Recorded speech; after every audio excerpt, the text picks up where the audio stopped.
Shoot, hold on. Zoom? I missed everything that Melody said. Sorry, Roxanne Adams, go ahead.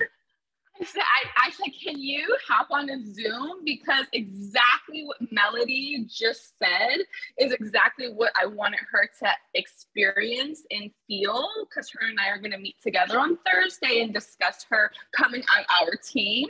And I know that this is the fit for her. Like exactly what Melody said. There's nothing like this, no culture like this. So I'm so happy she is on the line today. I don't know if she wants to say anything, but she's here. And I'm so excited. And I want you guys to know, oh my gosh, I feel happy that not only can I help people buy homes and invest and do all of that, but also the opportunity of EXP, we can help agents build wealth as well through business. So we have two different avenues in this company. So we're changing multiple lives here. That's right. And just so we know, Roxanne, who's your guest? What's her name or his name? Sakia. It's Sakia Sampson. What's up, Sakia? How you doing? Welcome to Group Coaching on this beautiful Wednesday morning. Thank you for being here. Appreciate you being here. Hopefully you have some nuggets that you take away that you can apply in your life and business after today's sesh. Yes, thank you. I'm honored. Thank you guys so much for welcoming me. Thank you, Roxanne. And don't you love her spirit and energy? It's absolutely contagious. Jordan, you had your hand up. Let's go review really quick, Jordan, and we'll go ahead and get cracking. I'll keep it quick. I was just going to mention, I meant to mention it the last group coaching that we did, and I just forgot. I went to the Northern California holiday party, and I met one of the gals that does our files there, Jessica Crew, who is an employee of EXP, of the company, not a realtor. And she introduced herself, I introduced myself, and when I said that I was on Team Fast, she was like, you are 90% of what I do day to day in my business. Like I do so many Team Fast files like every day. And she was just kind of talking to me a little bit. And she was like, so what is like the benefit of joining a team versus just being a solo agent? I've never understood. So I kind of just like most of what I talked to her about, I was like, you get your cap lowered, blah, blah, blah. And I was like, but honestly, just what they provide is like camaraderie and coaching and just like support and like family. And she was like, wow, like, yeah, like I've always told people when they ask, like, who's our biggest EXP team in the area? Like I say, you know, like, well, what I see most is Team Fast. And I'm glad now that I like tell people that so that I can start really recommending to them, like, if you're looking for a team, like talk to Team Fast, because I didn't know that they like do that. I didn't know that they support you so much and that they like have that kind of like community aspect to them. So I just thought that was like really cool to like meet out in the wild, like an EXP like employee that like already knew who you were and was like so out like in the wild. But I just thought it was neat. I was like, yeah, like absolutely, like Team Fast, like I have a little bit of swag, like what's going on? So I just thought that was a neat thing I wanted to share with everybody. Awesome. I love it. And sorry we weren't able. We had an Airbnb up in Loomis. We were ready to go to that event. Son, bring it here and I'll help you. Bring it here and I'll help you. Bring it here. Hurry and I'll fix it for you. Hurry, bring it here. So yeah, we were looking forward to going to that event, but then Kenny's girlfriend had a COVID scare, so we hunkered down. Yeah. We didn't go, and so that was the reason why we didn't go, because Kenny's girlfriend, which he loves dearly and adores and puts all over his social media and does reels and stories about her, was not able. And we'll tell her. Tell her how much she is truly, truly loved. So you guys, let's get right into group coaching. I have some thoughts. I have some numbers, you guys. I want to hit you with this number first. 2974. Does anybody know what that number represents in the Bay Area? F. Curry. Right? World fucking record. Best fucking shooter of all time. And now he has the ability to say, I am the best shooter of all time. But let's put this into context. Who came before him? Think about the all-stars. Think about the people that have played this game since the start of the NBA, and to say that he is the number one of all time. You guys, it is incredible. So for all of us in the Bay Area that rep the city, that rep the Warriors, that have watched the Warriors go from a dog shit team for many, many years to what they have built in the Bay Area, and now to have a world record holder and to be the best shooter of all time. Okay, stop crying. Come here and be a big boy and come here and just ask me, okay? You want to say hi to everybody? No, I don't want to. Okay, hold on really quick, you guys. Here, Dino Truck is what we are watching this morning. Go sit down, okay? I love you. There you go. Okay, perfect. So shout out to Steph Curry, 2960 or 2974. Absolutely incredible. Dude does not stop practicing. Dude does not stop believing. And he has stayed humble this whole entire time. So correlation to what we do. Who's to say that you cannot be the best shooter of all time in this game? Who's to say that you cannot sell more homes than anybody has ever sold in a short time frame at your age, your demographic, whether you are starting out or whether you're having the best year you've ever had in real estate, whatever the case is. Hold on, you guys. I have a challenge really quick. Okay, so sorry. Silas, stop. Sorry, I'm having a technical difficulties with Dino Truck. Here, baby. Now go. Wait, where's Tozer? There you go. It's fixed. Say you're welcome. All right, you guys. So, correlation, and sorry about that. It's perils of working from home. So, correlation. Who's to say that you can't be the best shooter of all time? So, shout out to Steph Curry. Shout out to the Warriors. So, wanted to hit you guys with another number, and I'm sure that this number will probably, you've seen this on social, 70,000. Does anybody know what that number represents in our world of real estate and of business? 70,000. Does anybody know? Anyone want to take a stab at that? With that number of EXP agents? Say again? Number of EXP agents? Number of EXP agents. So let's stay here for a moment. I want to have this conversation because it's really important that you guys understand where we are as a company. What I'm going to do is I'm going to share something with you guys. It's called the Model Explain. I'm not going to go too far into EXP, but it's a prideful moment. And I want to make sure that we all understand what is happening around us. So when we think about EXP as a company and where we are and what we've done, it's really, when you look back in history, there's been a lot of models that have been like this in different industries that have really, really taken off and revolutionized the way business is done. And I think that EXP has done that for the real estate game. If you watch the Model Explain, you guys will see the analogy of Blockbuster and Netflix, right? If you guys are old enough, you guys will remember the Tuesday nights, the Friday nights of going to Blockbuster. You walk in, you get the smell of popcorn, you get to pick some candy, you're with your folks or you're with your friends and you're looking for new releases. You're like, oh, this is dope, right? I'm gonna go get a video. I might even get a video game, and I'm gonna go and like, this is a big deal, right? I remember that. I remember Hollywood Video. Well, then I remember when Netflix came in the game. Netflix came in the game and actually pitched Blockbuster, say, hey, we can make it easier for your consumers. We can make it at a click of a button to be able to have that anywhere and on the go, on your computers, and then down the road on your phones. And Blockbuster said, no way, no how.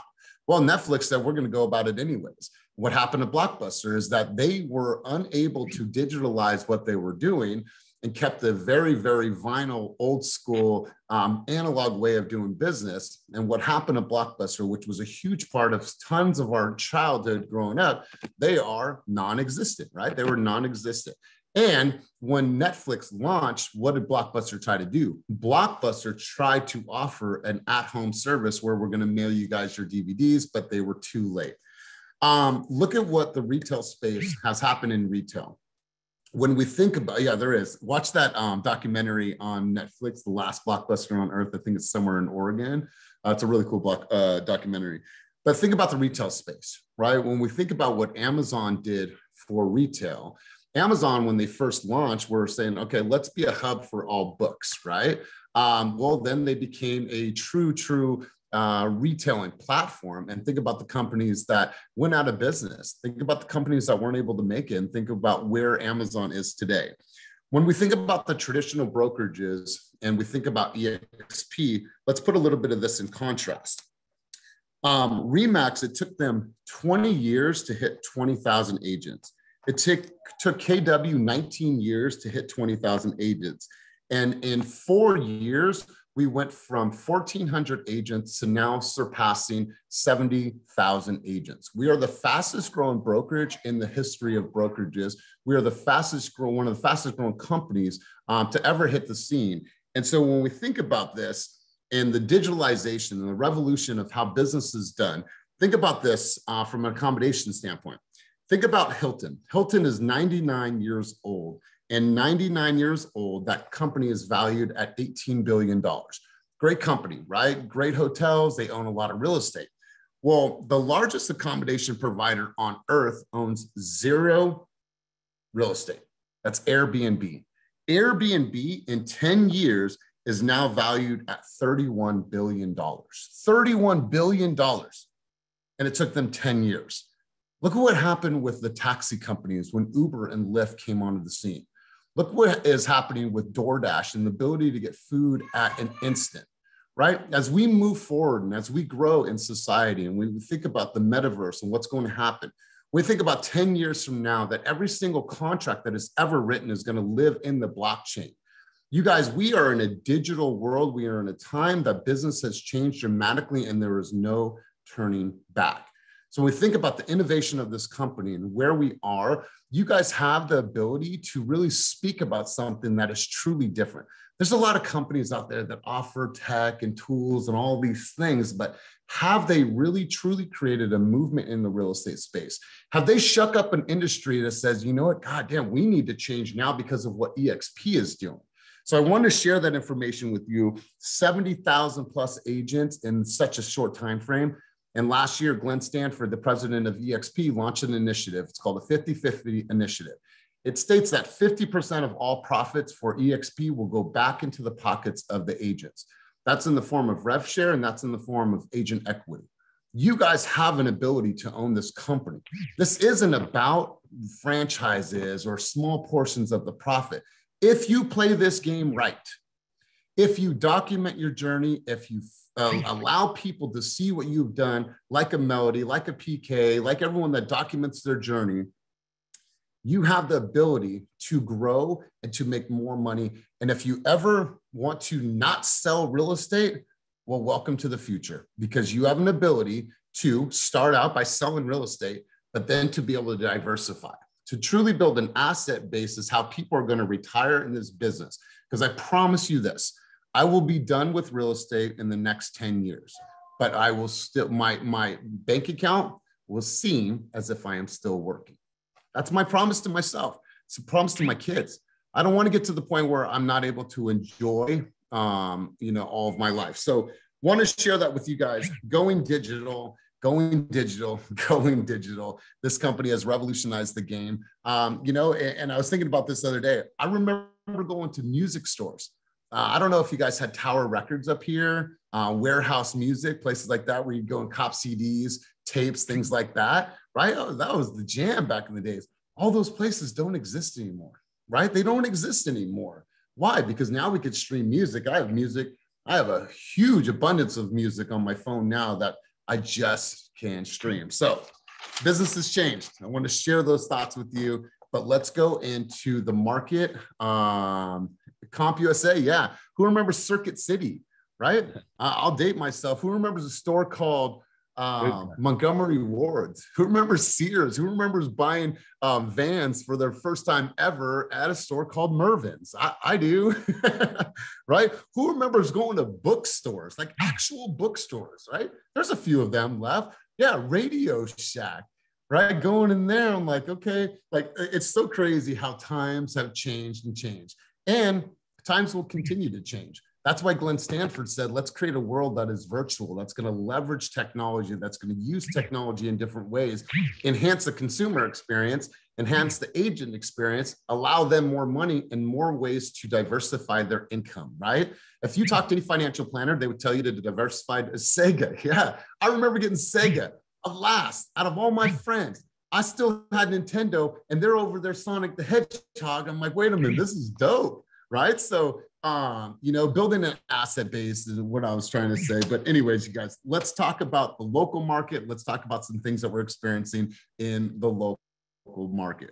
All right, guys. So if you guys look online, I'm going to share a couple tools with you guys about really looking at the market, knowing your data, understanding the flows, the patterns, and how to communicate this effectively to our consumers. So a report came out in Mercury News, and it stated that more than 9 Bay Area counties were reporting increase in prices over the last few months. Let's just take a couple of them.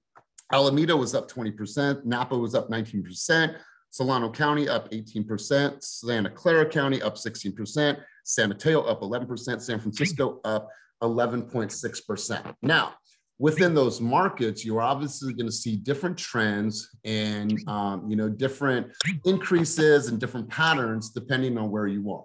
You guys can go to Seminary, the prices will be different. If you go a couple blocks up and you're in Maxwell Park, you're in a completely different price range. So these are the macro view of what is happening in these local markets. Here's why we're not going to see a tremendous decrease in the amount of in prices in the Bay Area. You have to think about where we are and some of the most revolutionary companies that exist today that we use, that we love, and are part of us from a technological standpoint, as well as from a financial standpoint, are right here in the Bay Area. When we think about the tech companies, and you guys feel free to load up the chat with top companies like Apple and now Tesla and Google and Netflix and all these companies that have bottomless pockets. What do? Is they pay individuals these huge amounts of money to work at these companies. Let's take an example. I'll tell you what, there was a time where $100,000 meant the world to people, right? And it still does to a lot of people, but just for the context of this conversation. The qualifications for home buyers right now, based on where they work, the income and the average income for these positions, particularly for financial positions as well as tech positions, offer huge starting salaries. So what these people are qualifying for in regards to homes, 1.3, 1.5, $2 million homes, where they might not even need that big of a home. Now they have the money to put into the market and say, all right, well, I'm going to go buy myself a first-time home at $1.8 million. So think about this. 10 years ago, $100,000 was tons of money. Right now, if you make $100,000, less taxes at 30%, you're going to take home $70,000. If you break that $70,000 down to an average of what you're going to make monthly, that's $5,833. That literally, you guys, is not that much money in the Bay Area. If you have family, if you have a mortgage, if you have expenses, that's really challenging to operate on 100,000. So when we think about the money that is in the Bay Area, 200,000 is like a normal salary for some of these tech players. 300, 350. I talked to engineers at Tesla that are making 350 as a starting salary. 350, right? I remember when I was 19 years old, I got a job and they paid me $39,000 a year. I was a baller. Like I thought I was straight up balling, right? 1999, I got paid $39,000 a year. I was straight up balling, right? So you have to look at where we're at in the Bay Area and why prices will always continue to be up. And if you guys are not particularly in the Bay Area, like Jordan, like Ryan, you guys are in Sacramento, well, you guys experienced the carryover from the Bay. Now, more so than ever, you guys are seeing prices increase over the last 5 years because of what happens in the Bay. 2 years ago, 35% of all the people that left the Bay Area went to the Sacramento market.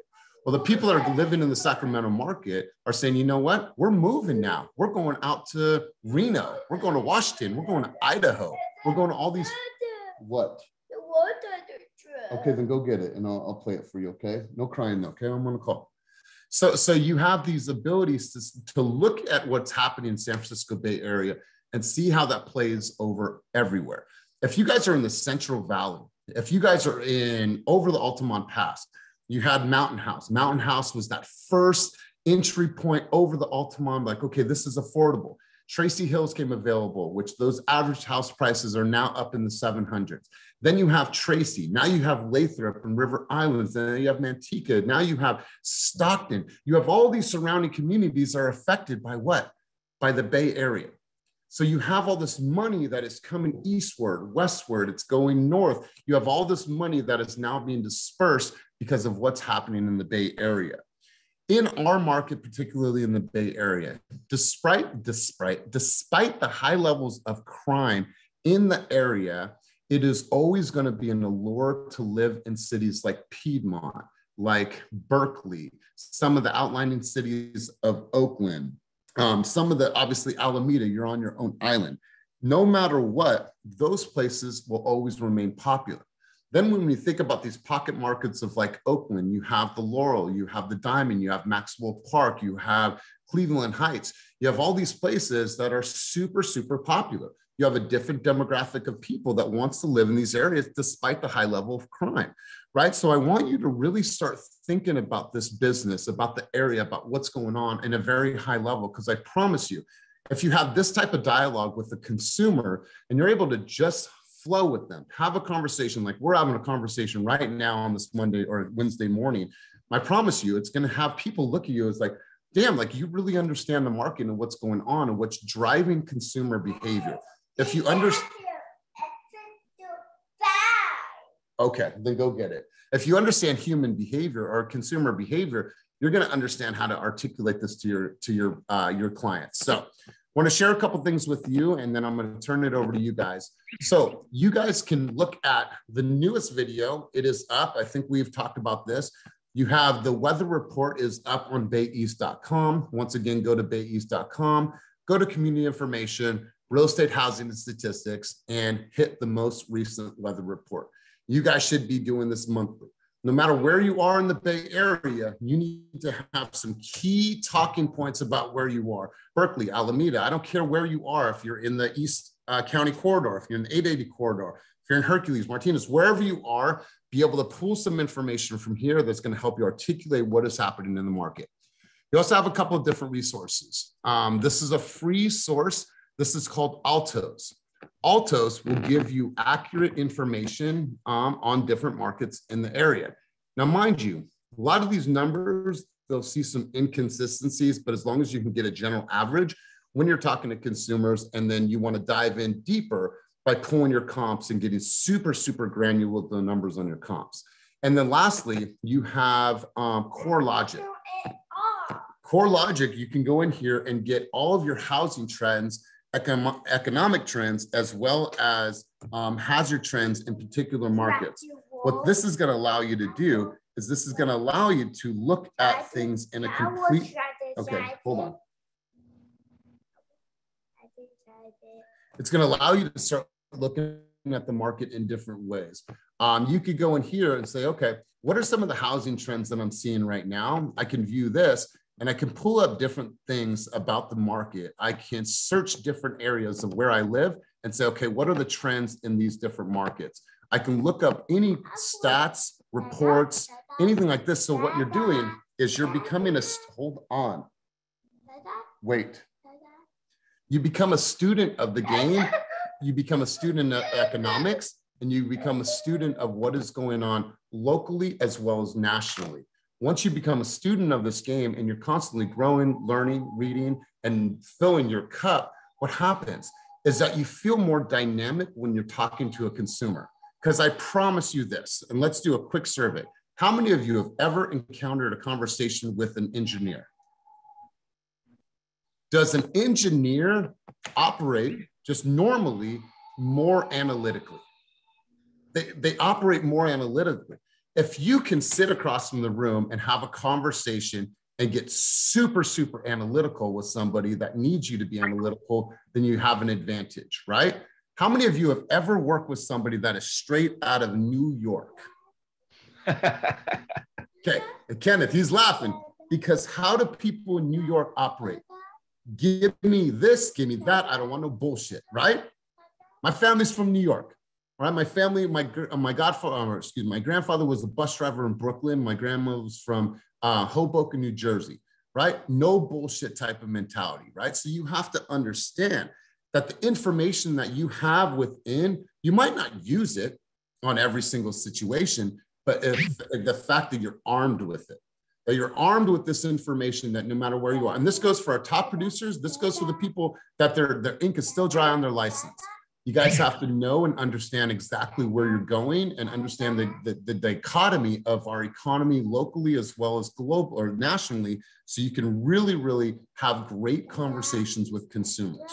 Aaliyah, you had your hand up. Did you want to say something? I just want really quick. I missed it. Did you Oh, sorry. Is the website called CoreLogic? Correct. Yep. CoreLogic and then Altos. And you guys, let me grab the baby. Yep. ALTOS. Okay. Hold on really quick. 1 second.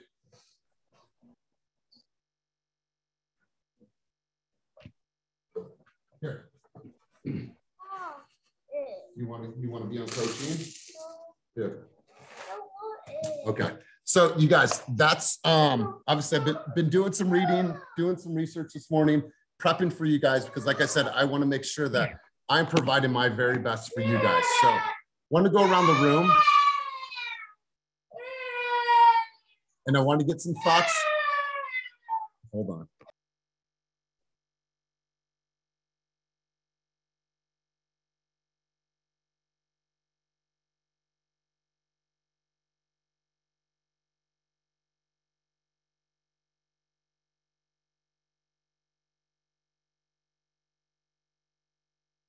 So sorry about that, you guys. I want to go around the room and I would hear some things. It's okay. I have a 14-year-old who's at home sick, and he is 14, driving me crazy. Okay. I want to hear some things that you guys are experiencing right now in the market. Go ahead. And I'm going to have you hop in and tell me about some patterns that you're seeing. I want to hear about how you guys are going to talk about the market. Anybody that has their hand up, Jordan, let's go ahead. And I apologize, you guys, I have a sick baby. It's okay. He's so cute though, Elias. That's what babies are for. I guess I'm still having, in my market, we're in Sacramento, we're having a lot of people coming over from the Bay, trying to help my clients buy a house.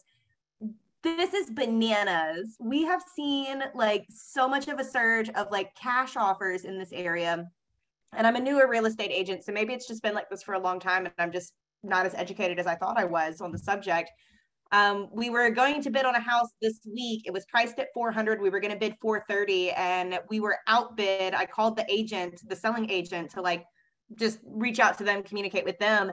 And they had already accepted an offer of 451 cash. I was like, well, you know, that makes sense. Had a backup house to go ahead and start bidding on. That one went for 480 cash, listed again at 400. So I was just like, wow, like this market. And so again, I know I talked last week about gently educating my clients. My clients are like driving around to go to church, go to appointments, and they're seeing these for sale signs everywhere. And they're like, wow, there's so much for sale. And I'm like, there's not a lot for sale in your like price range. Like we're looking for your price range, and we're specifically looking for your price range that leaves you room to negotiate and to play the field a little bit. So in our market, apparently it's just up, and lots of cash flow. Yeah, and what happens is that when those houses close, and we talk about this all the time, like you have a new benchmark of what a $450,000 home will go for. So really good insight. So who else has some things that they're experiencing, seeing, patterns? What are they seeing in their market right now? Can I go? Hello? You guys there? Go ahead, Joey. Hey, what's going on, you guys? Good morning. What I've been seeing is, I met a buyer that last week wanted to go look at homes, and, for her to say, maybe it's the holidays and maybe people are not steering away from buying a property, but it seems like there are more people coming onto the market and looking for homes during the holidays. I mean, for the past 5 years, I think November and December are usually like the slow months, right? But then it seems like, man, I was in San Ramon and there were people waiting out the line looking for a home. I'm not sure if you guys know this lady named Lynn. She's also with EXP and she has a listing out there. And then Kevin said there was like almost 102 showings that day, and I was there, and it's crazy.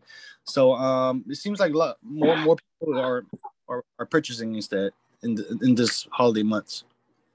Yeah, I think what happened during COVID is it really showed us that seasonality. We threw that out the window. And I don't really think that we've really caught up to the normal seasonality, springtime boom, summertime boom, wintertime slowdown.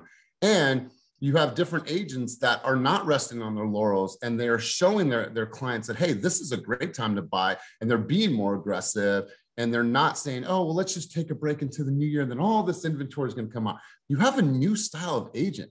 You guys are hungry. You guys are hustlers. And I think that there's more education now than there ever been. And you guys are not resting on laurels. Cynthia, let's go over to you. You had your hand up. Hey guys. Hi. So, yep.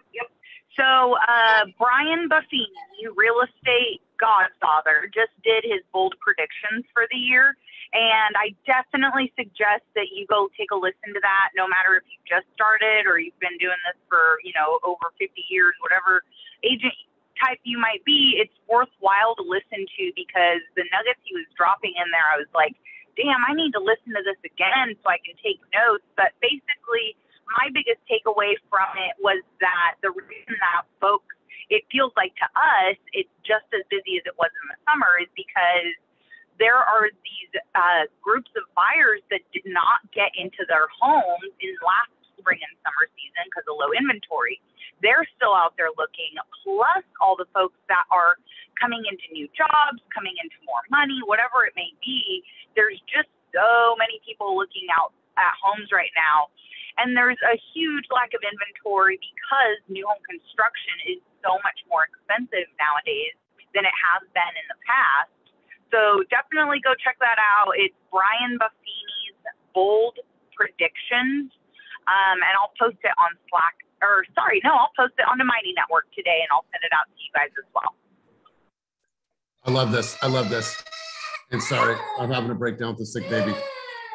So you guys also, I watched a podcast yesterday, Gary Vee Experience, or listened to the podcast, and he did a keynote speech for Compass. It was absolute fire, and it really talked about the market where we're at, leveraging technology and use of video. So I highly recommend that you watch that. So who else has some insights, thoughts, and dialogues and things that they're seeing right now in their respective markets? I don't know how much this totally affects the market, but I've been noticing a lot more people investing into real estate, and that's probably where a lot of the cash buyers are coming from, especially in the Sacramento and Stockton area where, prices are a lot cheaper. So a lot more investors are looking out for that area.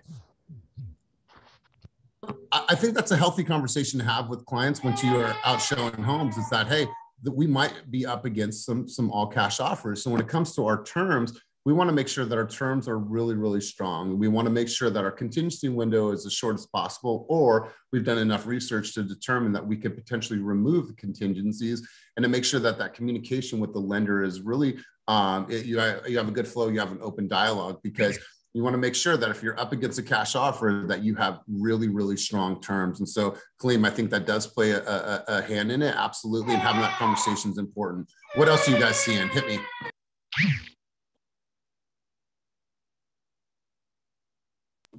Come on, you guys. I know you're out showing homes. You're writing offers. Don't be shy, you guys. I want to hear from you guys. I want everyone else to hear from you. So go ahead and let's spit some fire. So what I'm seeing out here in Oakley is that the market is still on fire. It's crazy. I got clients right now that are looking for a 3-2, and we're trying to tell them, like, they thought like, oh, well, people may take off, and we're like, we found out real quick on this last house that we offered on. It was on the market at 569. We offered 600. They got an offer for 630 that they ended up taking with 15,000 towards an appraisal gap. So right now, Oakley is still really hot. If anybody has anything coming on the market or anything connections out there for a 3-2, holla at me. But also, just telling people to stay in the fight, because what I'm telling these clients is that they're starting to be like, oh, well, maybe we should go into renting. And I'm saying, okay, well, if we're seeing these at 569 jump up to 630 and 615, now comp's playing catch up when you finally get into a point where you are comfortable getting back into the market.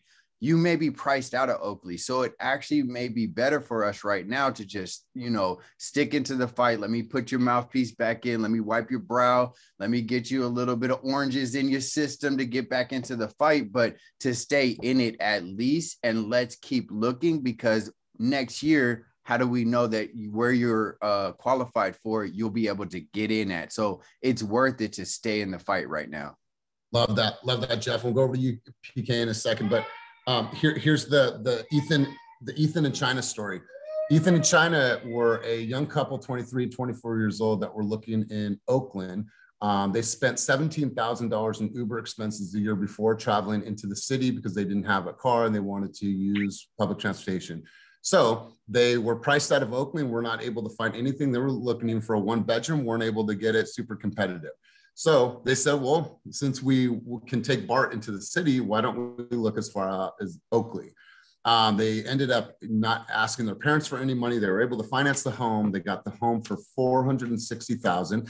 They just came to our client appreciation event last Friday. Their home is worth $100,000 more from when they purchased it last year. They are 24 and 25 now. And to think about that in 1 year, because they didn't wait, they are sitting now on $100,000 more worth of equity. It's incredible, absolutely incredible. There's a third-party story for you if you guys are working with people in Oakley, or if you're working with anybody in the Bay. PK, let's hear from you. So Oakland is basically 2 different categories right now. Really shitty listings that are sitting on the market for 20, 30 days and nobody wants them. And sellers are not even budging to, they are dropping the price slightly, but it's just not going to get it done, which, makes buyers feel like, oh, wow, we can find a deal. But once they walk in, they're like, oh shit, like this is not at all what I want. And then the other side of the spectrum in Oakland is really attractive, exactly what everybody wants: 3-bedroom, 1-bath, 3-bedroom, 2-bath with a yard, good neighborhood that's priced at $899 or $998. That's it. Like, you don't find anything outside of this listing price. And starting points right now for those homes, if it's a really upgraded house that has a clean disclosure, is at like minimum 1.3. And it's really hard for my clients. And actually 2 bedrooms are now starting point at 1.3. And it's really hard for my buyers to just wrap their heads around a 2-bedroom that would be a 1.3 starting point. And they're trying to not necessarily lowball, but they're like, well, let's start with like 1.225 and see where we're going. And these are clean, non-contingent offers, but they're getting basically, they're not number 4 on like an 8 offer list. So what I'm guiding my clients is, if you really, really want to close the deal and like get it done, this is the number and this is how you're supposed to do it. And a lot of them are like, oh shit, like, okay, there's like no messing around. And the more we wait, I think the shittier the inventory is getting until at least March. So this is kind of the period where whatever we have, we need to kind of work with until there's new inventory hitting the market. I did see a lot of coming soons in Oakland for January, but I'm not super confident that those are going to be the nice, attractive homes that my buyers want. So yeah, it's tough out here in Oakland, but also kind of misleading because there's a lot of just bad inventory that makes buyers believe that they can buy under 1.25 mark. Yeah, I absolutely love this. You guys, I always say this from the start: we have to be a leader, we have to be a teacher. But if you're not a student of the game, if you're not a student of the data, the economics around us, then how can you really teach your clients? Because then what happens is that you become a surface level agent, right? Oh, interest rates are low, inventory's low. Let's strike while the iron's hot. Like, I need more meat. Right. So becoming a student of the game and almost nerding out on all the data, all the facts, understanding the market, coming to coach and be like, okay, just heard from PK, just heard from Jeff. I'm hearing people's insights, people's thoughts. I've heard a high level view. I heard that 9 communities in the Bay Area are up over the last 3 months in sales prices. I just watched the weather report. I looked at Altos. I went on CoreLogic. I'm starting to understand the trends. I'm starting to look at behaviors. I go on the market updates channel every single week and I read a couple articles. So when it comes to me getting in front of a consumer, like, I have multiple different angles, right? If someone says, oh, I think we should offer low. Well, what led you to want to offer low? What information do you have that helped you understand, or that made you realize that that's a good strategy? Well, let me school you and let me educate you on what the actual strategy is in order for us to win. So become a student yourself and and this is evergreen, right? Like Roxanne doesn't stop learning. Like Roxanne will do more deals than she's ever done in her business, but here she is on a Monday morning at 8:30 coming to group coaching, right? Because we're students of the game and we're students of learning from each other, and that's how we continue to grow. So really, really great conversation today, you guys. I think we covered some great information. Thank you for understanding the perils of working from home. But before we head on, before we go round table and hear some of your guys' takeaways, I want to share something with you guys, and this is all in the effort of just being super, super grateful. So I'm cruising home yesterday. I'm on the 580 going up right before I get to the Altamont. And then I see something in the road. I have a car here. I have a car here. The only alternative is to hit whatever is in the road. Now, I was thinking maybe it was a piece of wood. It's a piece of metal. I don't know exactly what it was, but I hit this shit and it was the loudest smack that you could ever realize in a car. Wham! Blah, blah, blah, blah, blah, blah, blah, blah. My car, both my tires on the left side completely blown out. The tire came completely off the rim. One just a flat tire. I'm completely off the rim. I hit whatever I hit so hard that it blew through the frame of my car. This is underneath the hood, and this is where the shock is. And it blew completely through the frame of my car on the freeway. I was able to pull off and get myself to safety, but it's like, you never know, right? In the blink of an eye, I could have swerved, I could have hit, I could have I could have got hurt, but I was able to get off the freeway, get a tow truck to come. And what's probably going to happen is they're probably going to total my car. It's a Maserati. I love this car, but I'll probably end up getting a newer car. I don't know. I have to check to see if I have gap insurance. But point of this is that I'm almost done and you need to wait and you need to be patient. The point of the story is that we need to be super, super grateful in the blink. Yes, baby. In the blink of an eye, anything can happen in our lives. And so it's important that we really look at everything around us, look at the people around us. Don't go to bed angry at your hubby. Don't go to bed angry at your wife. Make sure that when you leave the house, you tell people that you love them. Make sure that if you haven't called your mom, your dad, your cousins, your brothers, that you're not just staying connected on social media, that you just take a second to call everyone to say, hey, I was just thinking about you. I love you. And I just wanted to let you know that I really, really appreciate you. So just thought I'd put that into perspective, you guys. I'm good. I'm healthy. I'm cool. I'm straight. My car's done. It's wasted because even to change a light bulb in that car, it's like $1,500.